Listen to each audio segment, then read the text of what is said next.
faut s'intéresser à notre liberté, la liberté des citoyens, être informés de manière juste et équilibrée, notre liberté d'être responsable de notre destin, et que ce destin ne soit pas imposé par des forces extérieures, qu'elles soient des forces politiques extérieures ou des forces économiques.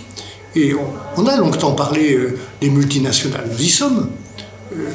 La question c'est est-ce que les Européens, et à l'intérieur de cet ensemble européen qui est le nôtre, notre espace de vie économique et social commun, est-ce que nous, Français, nous gardons la maîtrise de notre propre avenir ou est-ce qu'on devient spectateur ? Moi, je ne me suis pas engagé en politique pour qu'on soit acteur, pour qu'on soit spectateur. Il faut qu'on soit acteur de notre propre destin.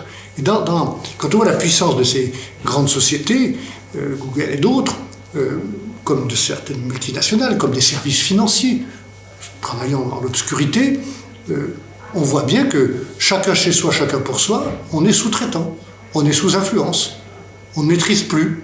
Donc voilà la raison. Après, de manière défensive, ça veut dire imposer à ces sociétés de payer les impôts qu'elles doivent payer chez nous parce qu'elles font du profit chez nous. Ça veut dire protéger les droits des citoyens, l'accès aux données. Et puis de manière offensive, ça veut dire voir comment on peut, sur ces grands marchés, exister. Et on existera en créant des acteurs européens. C'est pour ça que je ne prétends pas qu'il faille lutter contre les GAFAM. Il faut constater qu'elles existent dans le monde d'aujourd'hui, qui est un monde global, avec l'ère du numérique, qui est un changement majeur et définitif. Et donc il faut accepter ça, mais voir où s'arrête leur liberté de faire ce qu'ils veulent pour leur propre profit, avec leur propre méthode, par rapport à notre système de valeurs, à la protection des citoyens et à notre propre liberté d'être maître de notre destin.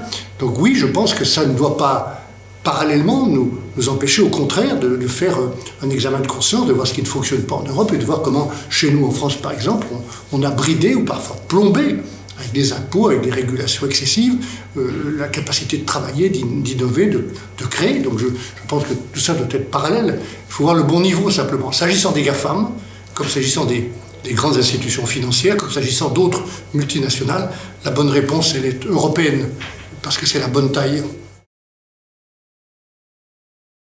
Je pense que la souveraineté doit être nationale, parce que c'est la nation qui est en charge et ceux qui dirigent la nation. Simplement, je pense que dans certains domaines comme celui-ci, il faut que nos souverainetés nationales soient solidaires et qu'on agisse ensemble, plutôt que d'être chacun chez soi. Voilà. Je pense davantage qu'il faut parler de liberté des Européens et d'indépendance ou d'autonomie de l'Europe. Chez nous, en France, c'est clairement ce que j'appelle le pari de l'activité et de libérer les entreprises, petites et grandes, de certains impôts qui les mettent en situation de concurrence inéquitable, notamment les impôts de production. Pour moi, c'est clair, il faut les supprimer sur 5 ans. Et puis au niveau européen, il faut continuer à investir ensemble, comme on l'a fait, en empruntant ensemble, en investissant dans l'avenir. C'est un mouvement qui est enclenché avec le plan de relance. Nous avons regretté le Brexit, nous l'avons respecté, nous l'avons mis en œuvre en protégeant les intérêts de l'Union européenne.